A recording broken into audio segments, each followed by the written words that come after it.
नस्ल है ना अपनी जो हम पढ़ेंगे वो है काठियावाड़ी नस्ल। ठीक है भाई।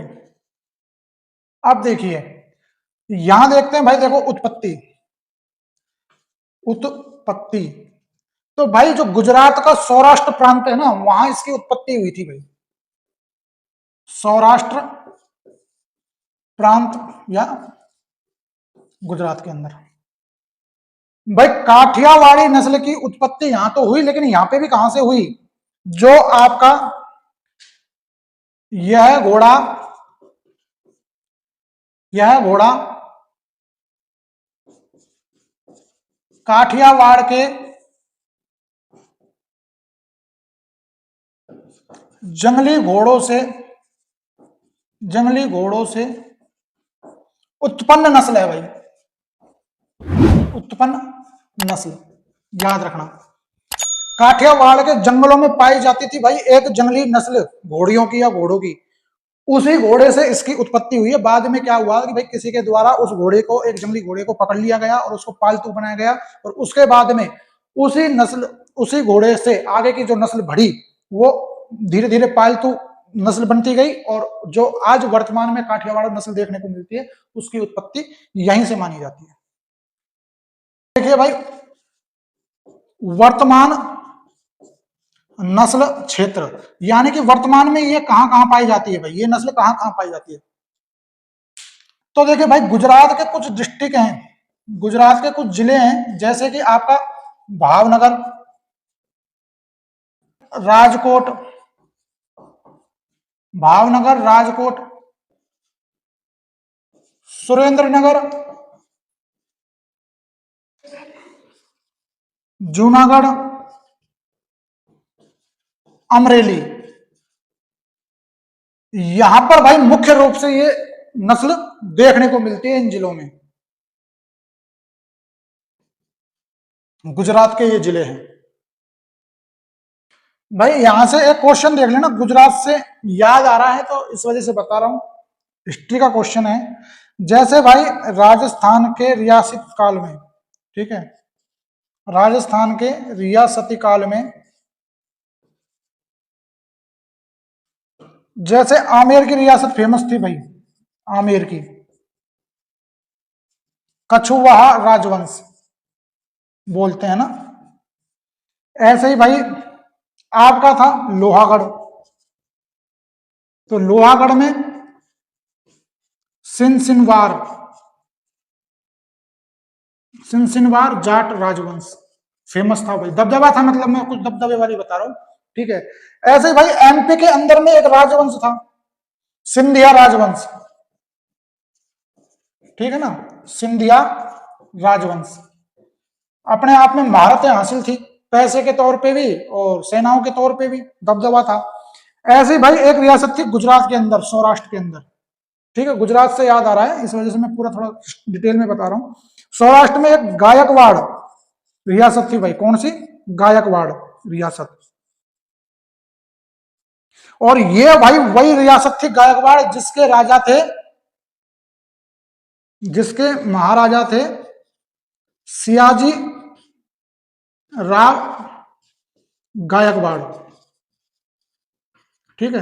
अब ये गायकवाड़ कौन थे भाई? सियाजी गायकवाड़, तो वही सियाजी राव गायकवाड़ जिन्होंने भाई जुलाई 1908 में बैंक ऑफ बड़ौदा की स्थापना करी थी, जो आज आप देखते हो ना बॉब, बैंक ऑफ बड़ौदा जो आज देखते हो आप बैंक, रियासती काल में, ब्रिटिश काल में 1908 जुलाई के अंदर इन्होंने बॉब की स्थापना कर दी थी। देख लीजिए आप बैंक ऑफ बड़ौदा कितनी पुरानी बैंक है। अच्छा, अगर ऐसे भी नहीं जानो तो ऐसे जानना कि ये वही सियाजी राव गायकवाड़ हैं जिन्होंने भीमराव अंबेडकर जी की मेधावी प्रतिभा थी उसको देखकर लंदन अपने राजशाही खर्चे पर भेजा पढ़ने के लिए, और देख लीजिए फिर बाद में क्या परिणाम निकला, बाबा साहब भीमराव अंबेडकर ने स्वतंत्र भारत का इतिहास रचा था। ऐसे थे सियाजी राव।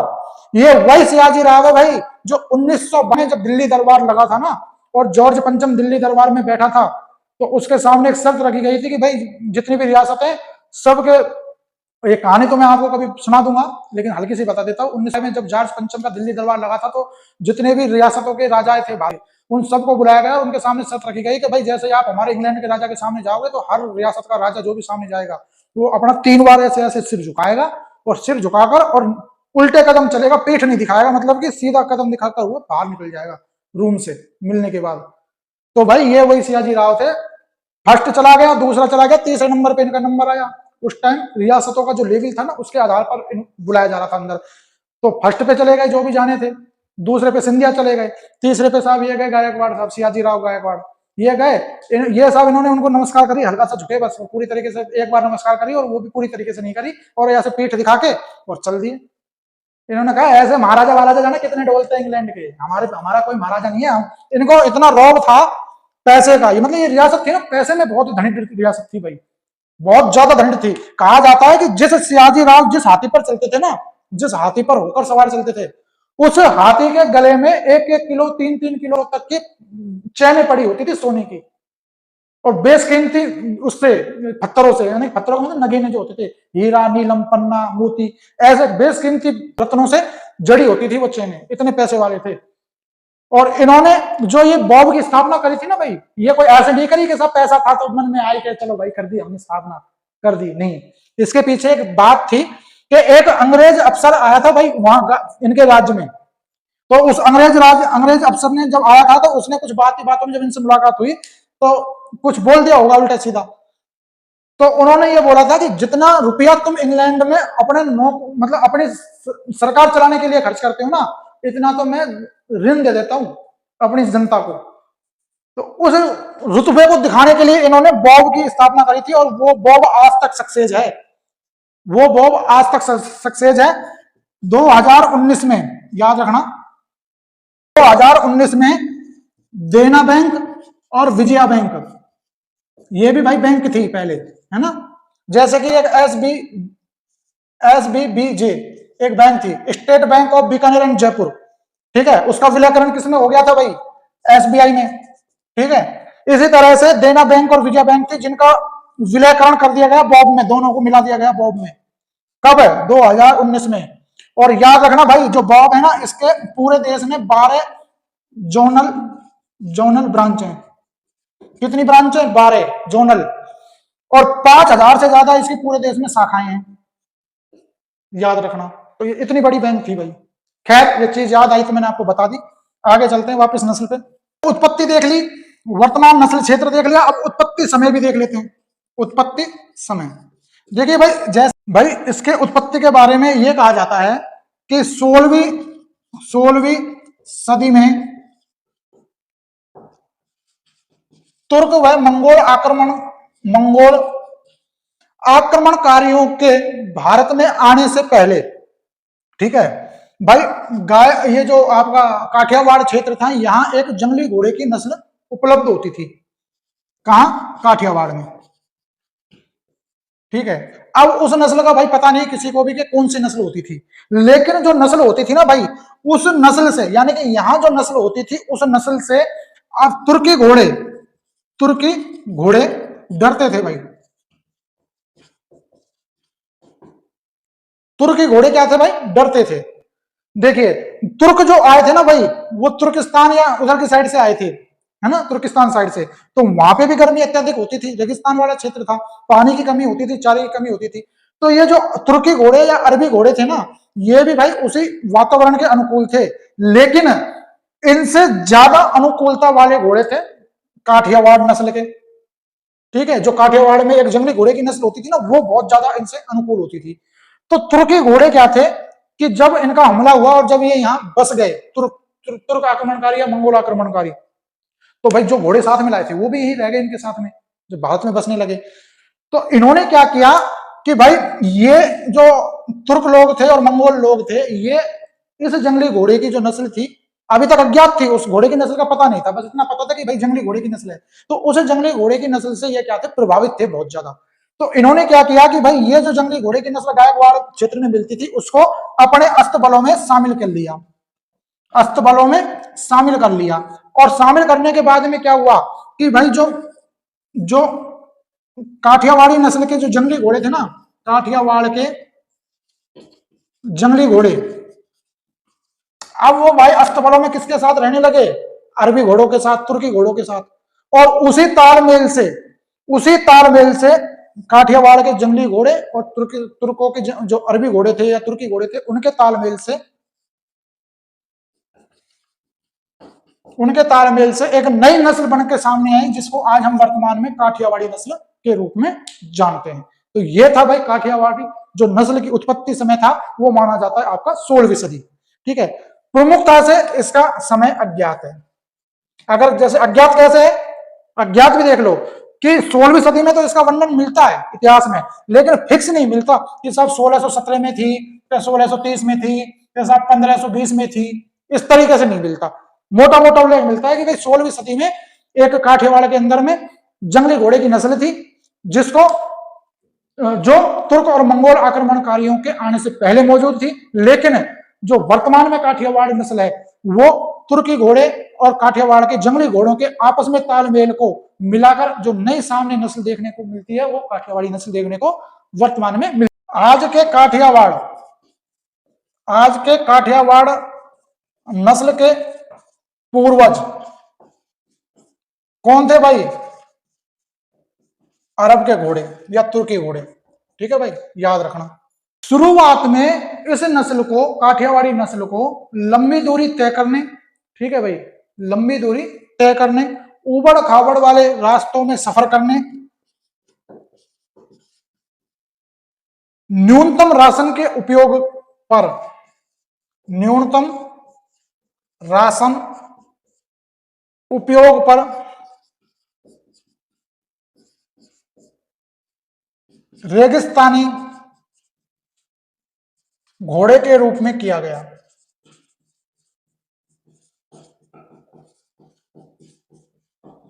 ठीक है भाई, मतलब कि शुरुआत में क्या था कि भाई ये है ना, युद्ध करने में काम नहीं लेते थे ये उस समय लंबी दूरी तय करने के लिए, यानी कि जैसे कोई संदेश वाहक जो घोड़े होते हैं ना, घोड़ों की मदद से जो संदेश वाहक घोड़े पर संदेश लेके जाते थे, उस रूप में उबड़ खाबड़ रास्ते, यानी कि जैसे रेगिस्तान में से निकले, जम्मू कश्मीर वाले हिस्से में पहुंच गए, पहाड़ी क्षेत्र में पहुंच गए, कभी समतल पे आ गए, कभी फिर रेगिस्तान में आ गए, फिर कभी पठारी क्षेत्र पे चले गए। तो इस तरह के रास्तों पर और न्यूनतम राशन उपयोग पर रेगिस्तानी घोड़े के रूप में इसको मान्यता प्राप्त थी। ये भाई मजबूत, चिकने, फुर्तीले व तेज नस्ल थी और एक हथियारबंद आदमी को, यानी कि एक ऐसा व्यक्ति जो इस घोड़े की सवारी कर रहा है, जिसके पास हथियार थे लेकिन वो चला नहीं रहा है ना, हथियार उसके पास उपलब्ध हैं लेकिन वो उनका उपयोग नहीं कर रहा इस पर बैठकर, ऐसे व्यक्ति को बोलते थे हथियारबंद व्यक्ति। तो ये जो नस्ल थी ना भाई, ये बड़ी मजबूत, चिकनी, फुर्तीली और तेज नस्ल थी। ठीक है, और एक हथियारबंद व्यक्ति को लंबी दूरी तक ले जाने में सक्षम थी।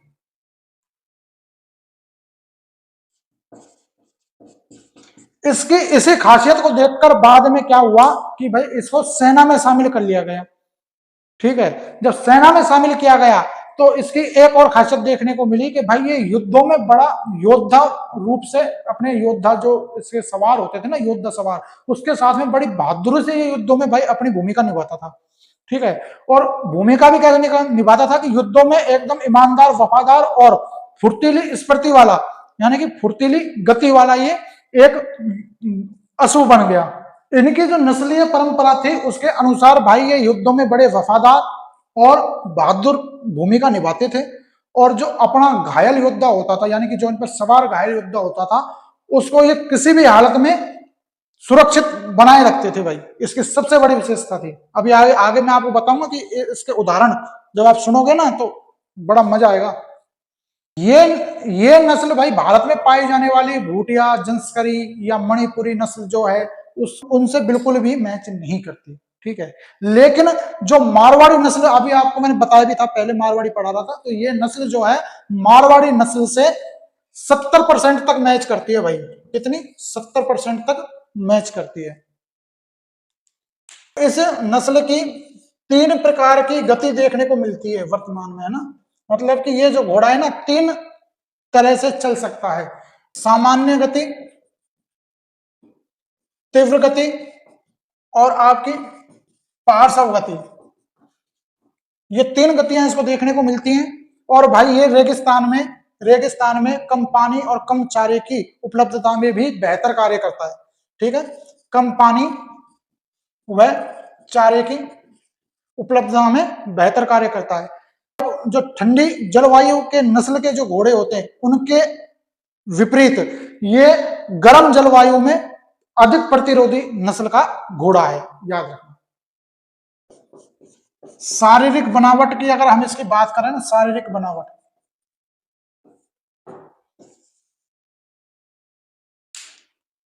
भाई अगर हम शारीरिक बनावट में ऊंचाई की बात करें ना तो ये 147 सेंटीमीटर औसतन ऊंचाई का मिलता है, औसतन ऊंचाई का मिलता है।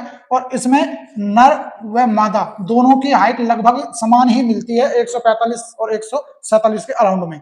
ठीक है, यानी कि अगर मादा है तो वो 146 या 147 145 ऐसे देखने को मिलेगी, लेकिन जो घोड़ा है वो आपका 147 सेंटीमीटर कंधों पर इसकी है भाई, है ना, नीचे से कंधों तक की ऊंचाई है भाई, कंधों तक ये 147 सेंटीमीटर औसतन ऊंचाई का देखने को मिलता है। भाई वजन भी इसका 345 से 355 तक औसतन देखने को मिलता है भाई, जवानी में, व्यस्तता में, है ना। और इसमें भी दोनों का वजन सेम ही है, लगभग 345 से 355 तक इसमें वजन देखने को मिलता है। इसके अलावा रंग अगर बात करें इसकी, काले रंग में अक्सर मिलता है, विशेषकर काला रंग में होता है, लेकिन अगर किसी और नस्ल के साथ में इसका संकरण किया गया है तो ये और भी रंग में मिल सकता है, किसी भी रंग में हो सकता है। ठीक है भाई, अब याद रखना मैंने आपको बता दिया मुख्य जो कलर है इसका काला होगा, लेकिन किसी किसी केस में ये अन्य किसी भी रंग में हो सकता है। अन्य कलरों में प्रमुख शारीरिक रंग देखें ना, शारीरिक रंग अगर हम इसका देखें तो भाई अश्वों के जो रंग होते हैं ना वो बहुत कम लोगों को पता होता है। अश्वों के भी रंग होते हैं त्वचा के, तो वो कौन कौन से होते हैं, एक तो बे, ये कलर का नाम है भाई बे रंग, चेस्टनट, एक आपका ग्रे, एक आपका नम, ये कलर्स के नाम है भाई, ये आपके कलर्स के नाम है ना, जिस कलर में ये काले रंग के अलावा देखने को मिलता है।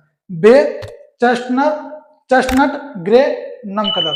ठीक है, ये बे रंग, ये बे वाला बे रंग मत कर देना भाई बिना रंग का, ये बे एक कलर का नाम है जिसको हम अगर हिंदी में बोलें तो बे रंग बोला जाएगा। इसका मतलब आप वो मत ले जाना कि भाई बिना रंग का, बिना रंग का तो कोई है ही नहीं दुनिया में, रंग तो दो ही है, काला या गोरा। ठीक है, अब दिल का रंग देखो आप कैसा चाहिए, सुंदरता शरीर की मायने नहीं रखती, दिल की सुंदरता मायने रखती है। अगर चेहरे की बात करी जाए, है ना, जैसे शारीरिक बनावट में आपको मैंने काफी चीज बताई, इसी तरह से शारीरिक बनावट में इसका चेहरे की बात करें, चेहरा, तो देखिए दोस्तों इसका जो चेहरा अवतल होता है। ठीक है भाई, चेहरा अवतल समान होता है। माथा, जो घोड़े का माथा होता है ना भाई वो बड़ा होता है और घोड़ों की नस्लों से बड़ा होता है। 1 2 3 कि भाई इसकी जो थूथन होती है ना, थूथन आगे का जो चेहरा होता है इसका, थूथन बोलते हैं उसका ना, थूथ, ग्रामीण भाषा में थूथ भी बोलते हैं भाई बहुत से लोग इसे, है ना। और जो इधर के राजस्थान में क्षेत्र है मेवात ब्रज, है ना, इस अंचल में इसी थूथन को क्या बोलते हैं भाई, मुंडा, मुंडा भी बोलते हैं ना। तो ये जो थूथन है ना भाई, ये इसकी छोटी होती है। ये थूथन भाई मैंने आपको पिछली क्लास में पढ़ाई थी, जब मैंने आपको रणथंभौर के बारे में पढ़ा रहा था ना, तो आपको मैंने राष्ट्रीय चंबल घड़ियाल अभ्यारण्य पढ़ाया था ना, जब मैंने आपको घड़ियाल के बारे में बताया था थूथन। तो ये ऐसी थूथन होती है, उसकी थोड़ी लंबी होती है लेकिन घोड़े की थोड़ी अलग होती है। फोटो में आप देखिए इसको थूथन कहते हैं। इसके अलावा थूथन छोटी होती है और नथुना जो होता है, नथुना वो इसका भाई बड़ा होता है।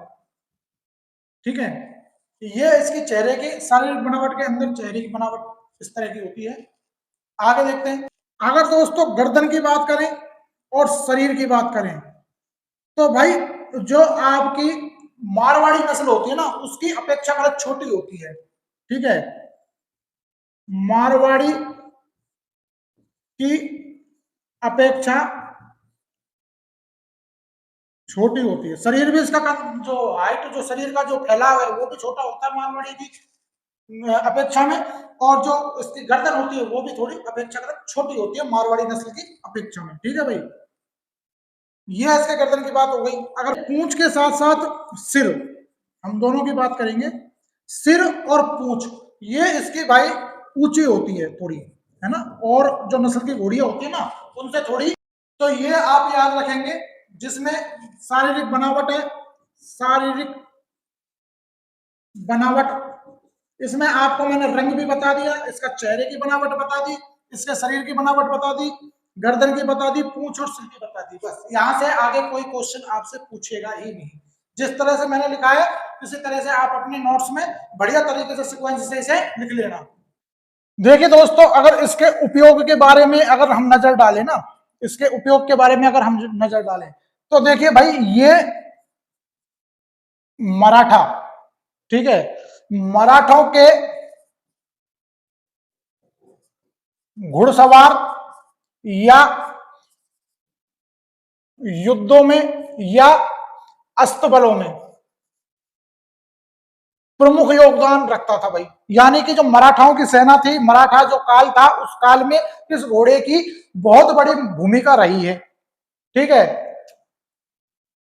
देखिए, मराठा और अंग्रेजों के भाई 3 युद्ध हुए थे।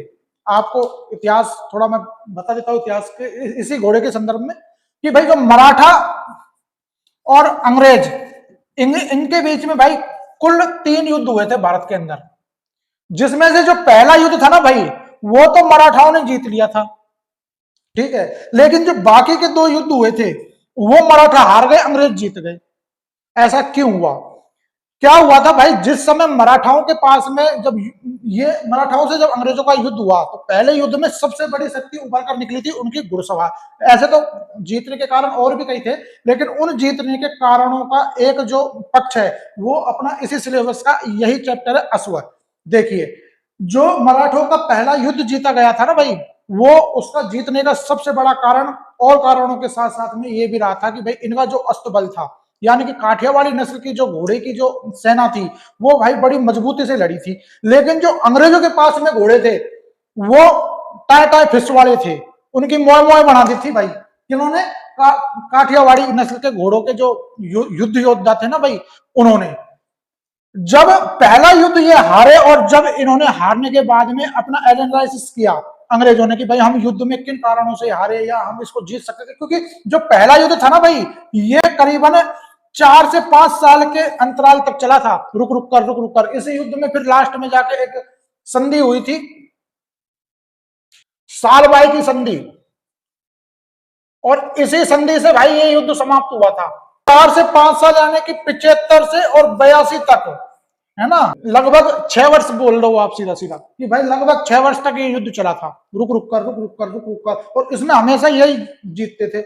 लेकिन इसी एनालिसिस के बाद में तुरंत अंग्रेजों ने क्या किया भाई, काठियावाड़ी नस्ल के घोड़े बड़े ऊंचे दामों में खरीदना शुरू कर दिया, और खरीद कर उनको ट्रेंड किया गया। ट्रेंड करने के बाद में खुद अंग्रेजों ने एक मराठाओं के खिलाफ में एक काठियावाड़ी नस्ल के घोड़ों की एक घुड़सेना, या हम बोलते हैं एक अस्तबल बड़ा तैयार कर लिया था।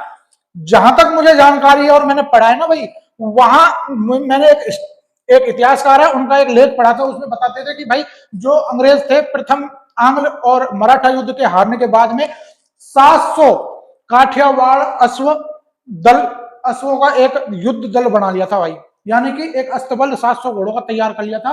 और जब दूसरा युद्ध हुआ और तीसरा हुआ, उसमें इन्हीं अस्तबलों का मराठाओं के खिलाफ में उपयोग किया गया। भाई यहाँ पे इस घोड़े का उपयोग ही क्यों किया अंग्रेजों ने? क्योंकि भाई ये जो घोड़े थे ना, ये एकदम वफादार घोड़े थे, वफादार घोड़े, ठीक है। अपनी स्वामी भक्ति के लिए भाई ये 15वीं सदी से यानी कि राणा प्रताप के समय से, महाराणा प्रताप के समय से, ठीक है, चेतक के समय से ये फेमस थे भाई, चेतक के समय से ये लगातार फेमस थे।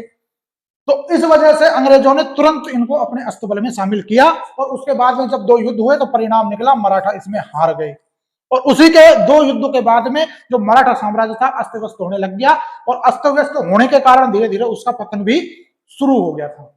खैर, वापस अपन अपने उसी चैप्टर पे आ जाते हैं। थोड़ा हिस्ट्री में अपन ज्यादा डीप में घुस गए, अपन को ज्यादा डीप में घुसना नहीं है, अपन को तो बस अपने सिलेबस के साथ ही चलना है।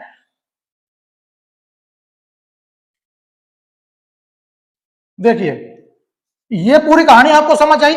इसी कहानी के बाद में भाई एक प्रथम विश्व युद्ध होता है, प्रथम विश्व युद्ध, ठीक है।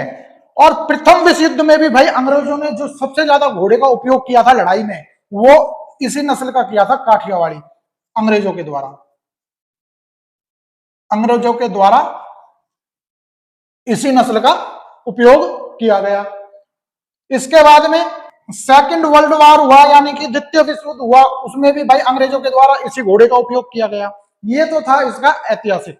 अब भाई थोड़ा सा और पीछे चलते हैं, यानी कि 17वीं शताब्दी से अगर हम और पीछे चले 15वीं सदी की तरफ, तो यहाँ पे भी भाई इस घोड़े की स्वामी भक्ति और वफादारी का उदाहरण देखने को मिलता है। देखिए कैसे मिलता है। एक घोड़ा था चेतक, नाम सुना होगा भाई, भारतीय इतिहास में अपनी स्वामी भक्ति के लिए ये बड़ा फेमस है चेतक घोड़ा, ठीक है। ऐसे ही भाई साहब एक घोड़ा था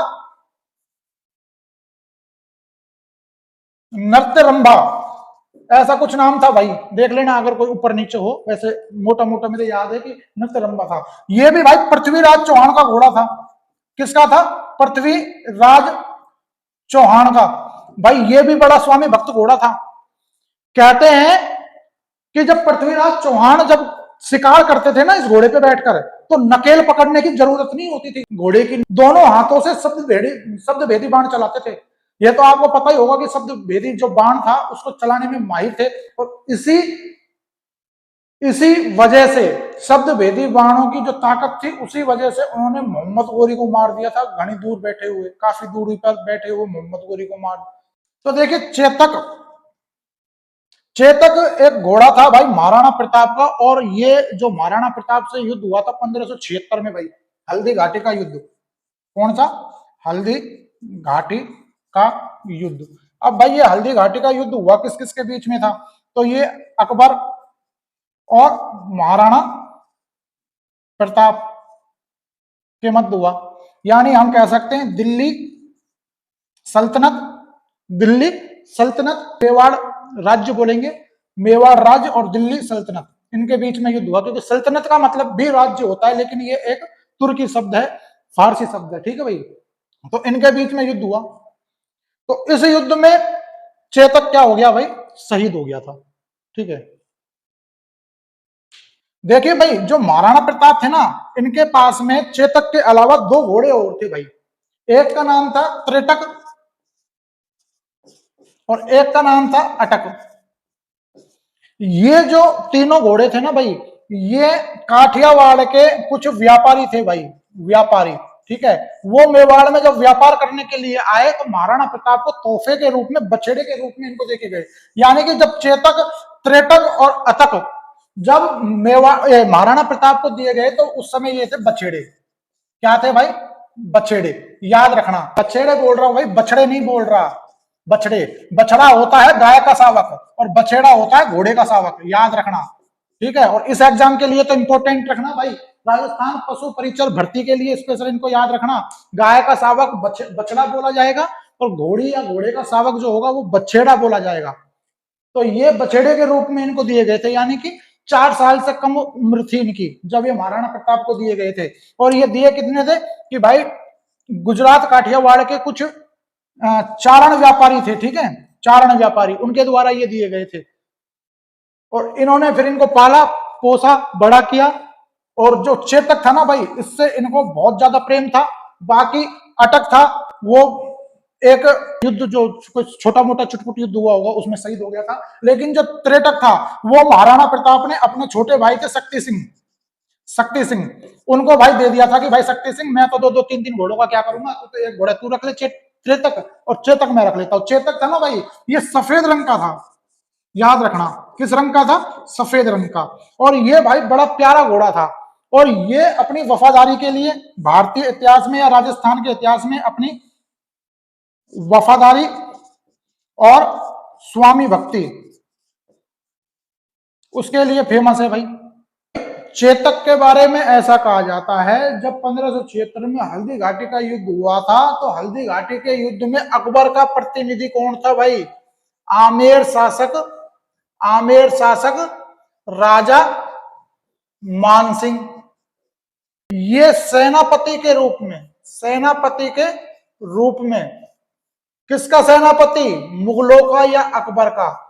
उसके रूप में प्रताप का जो घोड़ा था ना, उसको हाथी का मुकुटा पहराया गया था, जैसा कि इस युद्ध की तस्वीर मैं आपको दिखा रहा हूं, इसमें देखिए हाथी का मुकुटा पहराकर, और राजा मानसिंह जिस हाथी पर बैठे थे ना भाई, उस हाथी पे पैर रख के और उस हाथी के ऊपर मतलब अपनी इस चेतक ने महाराणा प्रताप को बैठाकर और उसके ऊपर सिर पे पैर रख दिया था। इतनी जोर की छलांग लगाई, इतनी तेजी से छलांग लगाई, इतनी फुर्ती से छलांग लगाई कि भाई जो देखता रह गया। और जो उसका मावत था ना भाई मानसिंह महाराज के हाथी का, उसके पार निकल गया।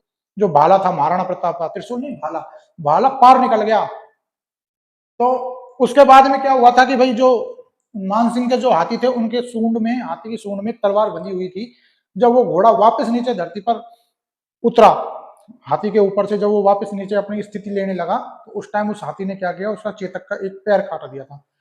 फिर भी उसके बाद में भाई साहब तीन पैरों से ये आपका चेतक महाराणा प्रताप को युद्ध भूमि से दूर ले जाकर, और एक नाला था भाई 27 फीट का नाला, 27 फुट का एक बरसाती नाला था, उस बरसाती नाले को पार करके दूसरी पार चला गया, तीन पैरों पर छलांग लगाकर। और जैसे ये दूसरी पार गया, तो वहीं भाई इसने अपने प्राण त्याग दिए। आज भी उसी जगह पर, और जो शक्ति सिंह थे ना भाई, जब ये दूसरी जगह गए, तो वहां पे शक्ति सिंह ने क्या किया कि अपना जो घोड़ा था त्रेटक, इस पर सवार करके महाराणा प्रताप को तो सेफ जगह पहुंचा दिया, और जो चेतक था उसका भाई वहां दम निकल गया था। तो उसी वहां उसका अंतिम संस्कार बहुत अच्छी तरीके से, सही तरीके से उसका अंतिम संस्कार कर, और आज जो शक्ति सिंह महाराज थे उनके द्वारा वहां उनकी समाधि बनाई गई चेतक की। आज आप हल्दी घाटी गांव जाओगे ना, तो सबसे पहले आपको भाई महाराणा प्रताप के पास में उनकी ही समाधि देखने को मिलेगी, चेतक घोड़े की। तो ऐसा था भाई ये चेतक घोड़ा। चेतक घोड़े के बारे में कवि है हिंदी के, जिनका नाम है श्याम नारायण पांडे। उन्होंने भाई एक कविता लिखी चेतक की वीरता, ठीक है, कविता का नाम था चेतक की वीरता। उस कविता के कुछ बोल मैं आपको बोलकर सुनाता हूं कि वीर रस के कवि थे भाई ये जो पांडे जी थे, वीर रस के थे, और वीर रस भरी एक कविता लिखी जिसका नाम था चेतक की वीरता। रण बीच चौकड़ी भर भर चेतक बन गया निराला था, राणा प्रताप के घोड़े से पड़ गया हवा का पाला था, जो तनिक हवा से बाग होली लेकर सवार उड़ जाता था, राणा की पुतली फ्री नहीं, तब तक चेतक मुड़ जाता था। ये वीर रस की कविता है भाई। और जैसा कि भाई देखो, जब से मैं ये चैप्टर अश्व का आपको पढ़ाने लगा हूं ना, जब से मैंने आपको बहुत बता दिए, क्योंकि चेतक ही नहीं, जैसे कि महारानी लक्ष्मीबाई का घोड़ा था, ठीक है, जिसके बारे में सुभद्रा कुमारी चौहान ने लिखा है। सुभद्रा कुमारी चौहान भी वीर रस की कवि थी, हिंदी की महान कवित्री और लेखिका थी सुभद्रा कुमारी चौहान। उन्होंने भी भाई झांसी की रानी के ऊपर एक कविता लिखी कि बुंदेले हर बोलो के मुंह हमने सुनी कहानी थी, सन 1857 में चमक उठी वो तलवार पुरानी थी। सुनी होगी आपने भी, झांसी की रानी मर्दानी, है ना। तो भाई मतलब योद्धा ही नहीं, योद्धाओं के साथ में उनके जो भाई पालतू पशु होते थे, हाथी हो, ऊंट हो, या घोड़ा हो, या और कोई ऐसा सवारी पशु हो, उन्होंने भाई बहुत अपना स्वामी भक्ति दिखाई है। इंसान तो स्वामी भक्ति दिखाता ही है। तो मतलब कहने का यह है कि योद्धा ही नहीं, उनके साथ में भाई योद्धाओं के साथ में पशुओं ने अपनी पूरी स्वामी भक्ति दिखाई है। भाई ये चेतक है ना, इसी चेतक के नाम इसी चेतक की याद में भारतीय नौसेना का भाई एक हेलीकॉप्टर है जिसका नाम है चेतक, और एक का नाम है चीता। आपने सुना होगा ना भाई, जीके की क्लास में बताया था मैंने एक बार आपको। खैर, चेतक जो HAL, इसका पूरा नाम है चेतक HAL नामक एक हेलीकॉप्टर बनाया गया, जिसका नाम इसको समर्पित है भाई, इसके बलिदान पर समर्पित है। इसकी याद में इसका नाम चेतक रखा गया। और क्यों रखा गया कि ये हेलीकॉप्टर भी भाई अपनी जो भारतीय नौसेना है उसके लिए एकदम वफादार और स्वामी भक्त है। एक एक चीज और याद रखना यहां से कि देखिए ये जो काठियावाड़ी नस्ल है ना भाई, इस नस्ल के ज्यादातर घोड़े, इस नस्ल के ज्यादातर घोड़े पीवीजी में शामिल हैं। भाई ये इंपॉर्टेंट क्वेश्चन है, जीके के उससे भी है, जीके के अगर आप देखो ना जीके की तरफ से भी इंपॉर्टेंट है और अपने इससे भी ये इंपॉर्टेंट बनता है। पीजीबी में शामिल हैं, बता रहा हूं, आने तो दो यहां तक तभी तो बताऊंगा। भाई पीवीजी का मतलब क्या है, देखिए 26 जनवरी पे आपने राष्ट्रपति की जो जनपथ जिसका नाम बदलकर अब कर्तव्य पथ हो गया है, उस पर जो मार्च निकलता है, काफिला निकलता है राष्ट्रपति का, देखा है भाई आपने, देखा है ना आप लोगों ने। उसमें भाई जब राष्ट्रपति चलता है तो उसके अगल बगल में और आगे पीछे हमारी एक हॉर्स गार्ड चलती है ना, उसी हॉर्स गार्ड को भाई क्या बोलते हैं, प्रेसिडेंट प्रेसिडेंट बॉडीगार्ड बॉडीगार्ड। अब भाई ये भारतीय सेना की एक टुकड़ी है और ये भारतीय सेना की सबसे पुरानी टुकड़ी है भाई, एकमात्र अश्व टुकड़ी है, भारतीय सेना की एकमात्र अश्व टुकड़ी है सबसे भाई, भारतीय सेना की एकमात्र अश्व टुकड़ी है। ठीक है भाई, सबसे पुरानी भारतीय सेना की सबसे पुरानी टुकड़ी है, ये भी याद रखना। ठीक है, अब भाई इसका उद्भव कैसे हुआ, इस टुकड़ी का उद्भव कैसे हुआ, यानी कि जो ये बॉडीगार्ड चलते हैं, अश्व बॉडीगार्ड, प्रेसिडेंट अश्व बॉडीगार्ड, इनका उद्भव कैसे हुआ। तो भाई क्या होता है